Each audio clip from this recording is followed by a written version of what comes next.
This is Pet Life Radio. Let's talk pets.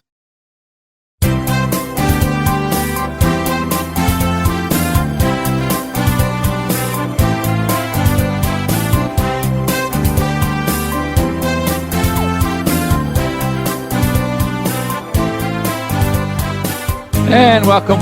You're here live with Dr. Jeff Werber, your host for the next 30 minutes here on Pet Life Radio's Ask the Vet with Dr. Jeff. Here for you, here for your pets, and I'm now just about to start my Instagram live show at the same time, and I am now live.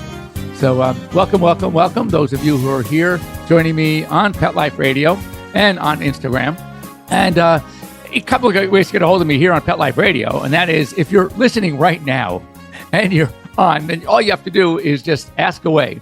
You can always, if you're embarrassed or shy, you can reach me at 877-385-8882. Once again, 877-385-8882. And here on Instagram, again, just ask away. Love your questions. And, just always I say this, that don't think that when you have an issue and you want to get a hold of me or you have something to ask, that you're the only one that has this question. I can guarantee that there are many, many, many others that have the same questions, same problems. And, that's the best way to schmooze and have them educate at the same time. So, always have good things to talk about. But I want to start by, first of all, saying that last week, as you know, I was not here live because I was, in fact, this time in the morning, I was on a plane heading to Denver, heading to then a little connection to a place called Hayden. And that is for Steamboat Springs, Colorado. And I was at the SKICE. SKICE is a conference put on by the Colorado Veterinary Medical Association. And I didn't know what SKICE meant, but it is SKICE. And it was obviously, it's a great, great conference. Had a blast. 6:30 to 7 in the morning is breakfast. 7 to 9 session. 9 to 4 slopes. And then 4 to 6 session, and you're on your own for dinner. And I got to tell you, it was great. So ophthalmology, and that's one of my favorite subjects. I always say, that if I were back in the day to have become a specialist in something, it would have been either ophtho or surgery. I do a lot of both. I love them both. And it was a great, great talk. This gal was fantastic. And I tell you, I commented, I said, you can't teach an old dog new tricks. I learned so many new things. And it's amazing how fast things change. Things that we were doing regularly, not only are we just not doing them, ophthalmologists are against doing it. And we do it all the time. It's really crazy. Anyway, I got some questions coming in here on Instagram. So let's see. First of all, hi to Beth and hi, Steve. Let's see. There was one about when do you stop feeding puppy food? Great question. And the answer, so we used to say, remember, I'm going to age myself and going way back. Puppy chow for a full year till he's full grown, right? Well, guess what? We don't do a full year anymore. So it depends a lot on, there are certain growth-related problems and conditions because of growing too fast. So sometimes we want to start cutting back puppy food by 9 months, especially with some of these giant breeds. Because there are, when we think about, for example, let's take one of the most common large breed diseases, hip dysplasia. And it's only 50% congenital. That means it's 50% environmental. And one of the environmental things we think about are these dogs that are growing too big, too fast, being overly exercised, too much running around, too much energy, and that is predisposing them. So you can actually have a genotypic and a phenotypic. Genotypic is what the genes give us. Phenotypic is what we end up with on the outside. So we can have a dog that genotypically is carrying genes for hip dysplasia, but phenotypically is fine because they took care of that 50% of they could control, which is the environment. And it's how much exercise, how much food, etc. So small breeds, you can go up to a year. That's okay. What I tell people to do is starting by like 9 months, you could start doing a slow transition. If you're happy with the food you're feeding, or I should say, who cares about you? If the dog is happy with the food that he or she is eating, then you could start gradually switching. Maybe stick with the same brand, but just their adult version. And also, puppy food, as we know, is richer in calories.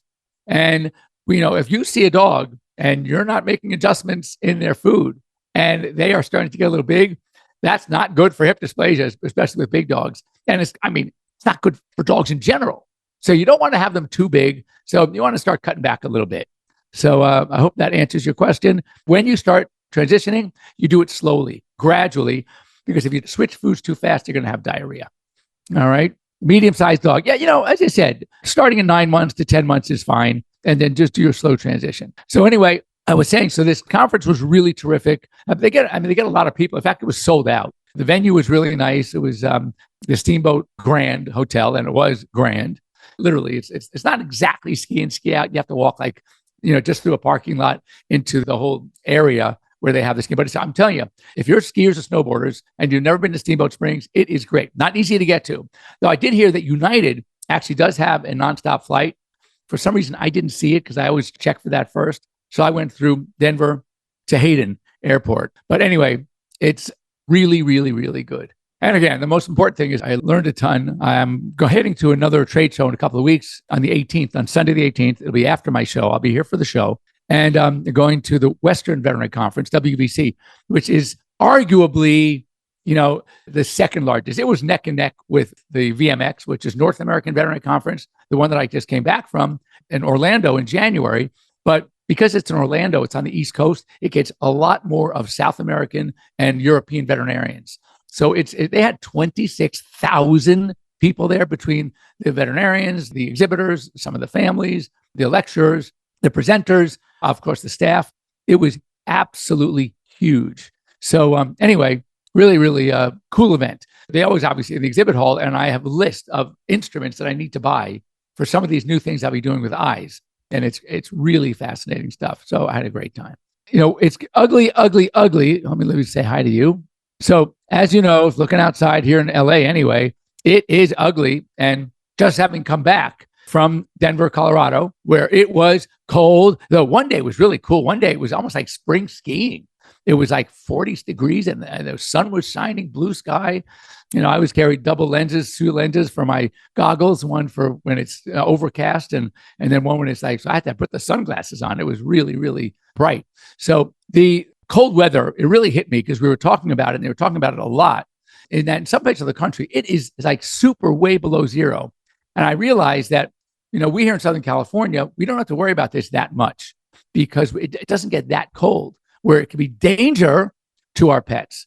So, again, we've talked about this before, but I just want to reiterate how important it is that when you are leaving pets outside in very, very cold weather, it's important they should have some sort of protection from the wind, like especially if you're in the Midwest, like a Chicago, where they call it wind chill factor. It could be, if it might be 10 degrees, but with wind chill, it's below 20, or I should say 20 below. So, it is very important to have shelter. A lot of things you can do. Talk to your veterinarians. But if you can leave animals inside, leave them inside. Now, as you know, I hope many of you had to see my 5 dogs. I introduced my 5 dogs, a little history about them. 3 rescues, 2 rehomes, and they are, super, super dogs. And I am now going to, I don't know when it's going to start, but you're going to get to meet my 4 cats. I had 5, unfortunately. Munchie, who was the oldest, about 3-4 months ago, we had to say goodbye. He was almost 18. He had a great, great life. Yes, he ate a lot, thus the name Munchie. Even as a kitten, he would sit and he would just meow sitting at the food bowl. And this cat could eat. And he was big, but he wasn't not as, well, you're going to meet one of my cats whose name is Ponzu. I don't think you should ever name a cat about food, whether it's Munchie, eating Fatso, Ponzu. We had sushi, we had sake. They were Orientals. And Orientals are usually very lean because Orientals are like our Siamese Orientals. So for some reason, those two were lean. And then we got this other kitty. He was so cute. He was like, you could fit him in your palm of your hand. Who knew? And he was all white. We didn't start seeing color points until he was getting a little older. He's like a flame point. But man, this cat eats, and this cat is, and I hate to admit it, as a veterinarian, I should never admit it, but I am. He is fat, pleasingly plump. Call what you want. He's way too big. Let me see. We got a lot of waves coming in. Well, I'm going to tell you that I'm going to tell you a case I'm kind of working on now. And we had to send it away because it was on the weekend we're closed. So this beautiful yellow lab comes in vomiting. And this is the decision process that many of us have. And it's really not easy. You think, oh God, no brainer. Take x-rays, nothing. You don't see anything. There's no gas pattern. It just actually, there's a lot of poop in the colon, like it was trying to come out. Stomach looked normal. So we gave him an anti-vomiting shot. We took some blood work, put him on IV fluids. And goes through the day. His nausea pretty much got under control. No more salivating, no more vomiting. His bloods came back pretty perfect. A little white cell count elevation, which usually means infection or inflammation. So now he still was ADR, ain't doing right. Labrador retrievers will eat and eat and eat. So therefore, the biggest concern for me was not that I couldn't see anything, not he was obstructed, whatever the case may be, is that he wasn't eating. Labrador retrievers do not eat, period. So I told the owner that, look, we don't have overnight care where I'm at now. And I was very nervous because this was Friday afternoon. All of a sudden, waiting says Monday, not good. So I sent him to one of the emergency clinics that I really like in town. It's called VEG, and they monitored. And apparently, they also did monitoring. They felt, as did I, that this is not a surgical disease, at least not yet. And things are moving. He didn't have that classic gas pattern indicating an obstruction. Everything comes down to a dead stop, and the body is trying to push. And they thought they saw something on ultrasound, but they weren't sure, but they were following it. They thought maybe an object that's soft, like a rag, a sock, something like that. Talked to him last night, and they monitored it. They thought everything was moving. That whatever it was, it looked like it was coming through. And then this morning I talked to them, and they think they need to cut. Now at this point, like he asked me, he says, Jeff, I know you do a lot of surgery. Do you want to wait? Well, I would 100% do it if it was Sunday going to Monday. And I could do it, meaning today is Monday, and I would do it today. But I said, no, because this is what happens. When you have something that's obstructing a bowel, the bowel goes through what's called peristaltic waves. Those are waves that compress and extend. And that's how things are getting pushed through the intestinal tract from the stomach into the small intestine, right? And first the jejunum, then the ileum, then the cecal-colon junction into the colon. And that's how things get moved along. But when it comes to a dead stop and there's no more movement, the body keeps trying, and that's how you get what's called perforations. Those are tears in the intestine. When you open those up, now you have disaster because they have intestinal contents leaking into the abdomen. And so I told my friend, my client, I said, no, yes, I would love to do it. And if today was a work day and I had my surgical team there with me, I would do it. But you do not want to wait. You do not want to wait because then you end up with major, major problems. And unfortunately, so they're going to do the surgery today. I was going to go by there later and look at see how the dog is doing. So anyway, while you're getting ethical breeders, okay, you know what? That's great. So let's talk about that because United Frenchies, I will tell you, I hear about all this all the time, and I agree with you totally. We are getting to the point where Frenchies are not these healthy, cute dogs. Well, I mean, they're always healthy and cute. I should say no, they're always cute.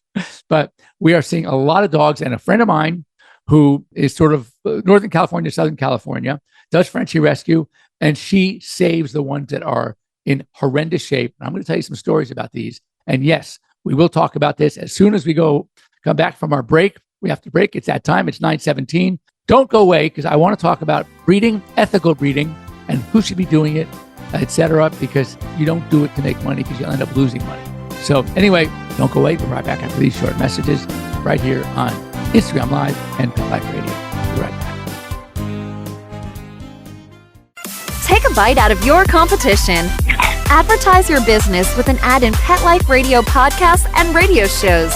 There is no other pet-related media that is as large and reaches more pet parents and pet lovers than Pet Life Radio. With over 7 million monthly listeners, Pet Life Radio podcasts are available on all major podcast platforms. And our live radio stream goes out to over 250 million subscribers on iHeartRadio, Odyssey, TuneIn, and other streaming apps. For more information on how you can advertise on the #1 pet podcast and radio network, visit PetLifeRadio.com/advertise today. Let's talk pets. Let's talk pets On Pet Life Radio. Pet Life Radio. PetLifeRadio.com.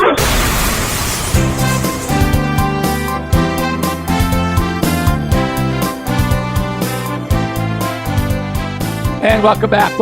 We're here. We're just talking about if you were following my dogs and the names and the similarities, and there was the theme with the names, and you picked up on it. Yeah, they were presidents, but it was not because we wanted to. It was because it would just fell into our laps. Then we kept it going. So we got Calvin, and then we got Theo, and then we got Grover, and we had Franklin, and in the middle we had a female, a rat terrier, Millie. So for Millard Fillmore, we named her Millie. And now our rescue from Yulin, the meat market, is a female, and she's Georgie. So anyway, so it happened. I still have a lot of names. Look, there were a lot of presidents. So some presidents are going to be named. I mean, dogs will be named after some, and they're going to not be named after some. But that's not a story. That's not a discussion for now. It's funny. One of the names I always liked is Zach. So that's definitely going to be one of my dogs. Will be a Zach. So someone didn't realize they didn't get Tommy was Thomas, as in Jefferson, as in 1801 to 1809. So he had 2 terms. So anyway, yeah, it was fun. Let's do, this is a quickie. Foods that can help a dog with kidney numbers that are high. Yes, there are kidney diets out there, and it's a highly efficient protein. It's not necessarily how much protein, it's how well it's digested and broken down. So there are kidney diets out there. There are 3 commercial diets. And I know some of you don't like commercial diets. I, as a veterinarian, know these companies, know how much work goes into them, and the science is behind them. But they are NF, which is Purina Pro Plan, has NF. Then there's Royal Canin, has one called kidney diet or renal diet. And there's KD, which is Hills. And really, I know some of you don't like that, but they do put a lot of research into the place. I was invited. I was in Topeka, Kansas, to check out the Hills Science Diet Factory for Hills. And I got to tell you, you could eat off their floors. They really do a great job in trying to develop these foods for certain disease conditions. And I think they do it better than trying to hodgepodge put it together yourselves. So I do recommend it. I have no problem if you want to go out and feed other foods. But, as I told you, my issue with raw. I don't mind raw as long as there's some process during the production that is going to kill off the big bad 4. All right? E. coli, Salmonella, Listeria, Campylobacter. And eating raw meat without, whether it's freeze-dry, flash freeze, whether it's high-pressure pasteurization or what they call high-pressure processing, then I am not a big advocate. Now, do many, many, many dogs do fine? Yes, they do. But you just never know. And why put your pet at risk? I'm just not a fan of that.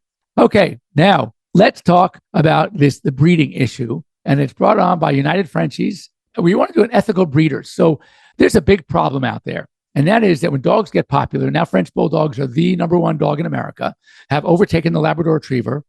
And the sad news for me as a Frenchie parent, and my son who has 2, that I hear people saying, Frenchie owners, Frenchie parents saying, this will be the last Frenchie I ever get.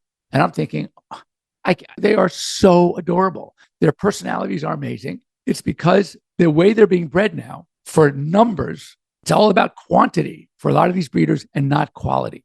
And then I had a dog. It was the cutest thing. I posted it last week. It was a tan Merle puppy that had the fluffy coat. And so adorable, these big blue eyes. Then one of my rescues came in who specializes in the Frenchie disasters. And she told me that she has seen this combo of the fluffies born, check this out, with no eyeballs. And then she has ones with severe spinal injury that can't walk. One with the back feet are backwards. So instead of being, coming like hip to the knee, to the back, to the hock, it was the opposite. So the back legs were facing the wrong way. These are all congenital issues. And it's usually lousy breeding. Now, of course, with even good breeding, there can always be a congenital defect, 100%. But when we start seeing these that are becoming more and more affected, then it's a big problem. So it's pretty terrible. I think that what we're going to see is a lot fewer of them, which, maybe people want that. But when you're going to look for Frenchies or really any breed, don't go to these backyard breeders. They have no experience. They don't even know how to deal with problems during breeding. And either you're going to get a legitimate breeder that has a long history of healthy dogs. They know what to look for. They know what dogs not to breed. Okay. And that's important. I mean, just something as simple as cryptorchidism and monorchidism, where only one or no testicles descend into the scrotum. That's congenital. And yet these people are breeding these dogs, and then those offspring are having it. So I'm certainly not tremendously against breeding, but I am very much against the unprofessional or backyard breeders that don't know what to look for, that all they care about is putting out these dogs so they can make some money. It's not about that. It's putting out quality dog that you're comfortable putting your name on it, signing, yes, this is my dog.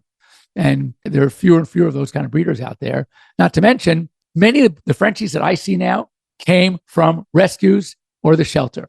I'm talking purebred Frenchies. So why even go to a breeder? Why don't you go to a rescue where you can already see the dog is a couple of years old and is in great shape, is physically normal, and why take a chance with a breeder? You already got the dog that's waiting for a home. So, I'm a bigger advocate. All 4 of my cats, which you're going to meet coming up soon, because I introduced them all just like I did my dogs. They are all rescues. And my dogs, as I said, 3 of them rescues and 2 of them are rehomes. So I don't see myself ever getting a pure breed dog again from a breeder, because there are so many great ones. The woman I got our dog from, Georgie from China, she came in last week. Her name is Helena, with 2 magnificent golden retrievers. I mean, gorgeous. The male was 80 something pounds, this gorgeous head, face, everything about him was beautiful. I mean, I was ready to take him. My wife would have killed me, but I was ready to take him because he was so stunning, and ended up at a shelter at a rescue. It's crazy. So anyway, yes, we do need this. And thank you for bringing it up, United Frenchies, because I love the breed and I see a ton of them because I do the surgery on them. And there's also, as it brought up here, there are a lot of that's one of the newer things that I've seen at the trade shows. There are genetic testing that is going on. You can get these, sent blood samples in or cheek swabs in for genetic testing, and they can identify certain genetic problems. So you can either go, UC Davis has it, another firm called Animal Genetics, and Embark. And all of them are excellent. And if you're even debating or considering, try to get something on the parents. Even if you're going to spend that much money on a Frenchie, spend a couple $100 more and get those tests done on the parents. That would be a very smart move. I find it very challenging when I see these dogs, not just Frenchies, but any dog that came from a breeder and it was just poorly bred. I was a Labrador guy for years. I still am. My Labrador is stunning, very, very healthy. He's 12 years old. You'd never know it. My last lab, right, Grover, went to 16 and a half. That's amazing. But I knew they were really well-bred dogs. And now I think that, yes. Is there a guessing game sometimes when you get a rescue dog because you don't know how it was bred? But usually they're older, so you already see they look fine. Everything about them looks good. Now, can you see the inside? No. Maybe they'll let you take and get a hip X-ray, and maybe they're doing their own X-rays to see if it's a big dog. Are you having problems? You're going to have problems with dysplasia, but at least you can see what you're going to get. So, I work with a number of breeders here, obviously, and I do laser surgery. So I do the nares, I do the soft palates, I do the tonsils when needed, or the saccules. I'm a Frenchie guy. So, but I will tell you, I've seen this woman that comes in. She's an old friend from Northern California. She's kind of works both the Northern and Southern. She came in with a cart the other day with 3 Frenchies, and all of them had horrendous spinal disease, spinal damage, and it was terrible. It's disheartening for me to see how these great dogs, some of them are so poorly bred that it's a concern. I mean, I think they're one of the most popular breeds on the internet. You see them all over, and they're adorable, by the way. All right, so again, thanks to everybody, and we'd love to hear from Frenchie breeders because I love those dogs. And we will be here next week, same bat time, same bat channel, here on Pet Life Radio and on Instagram Live. I'm Dr. Jeff Werber. Have a great week, everybody. See you next week. Bye-bye. Let's Talk Pets, every week on demand, only on PetLifeRadio.com.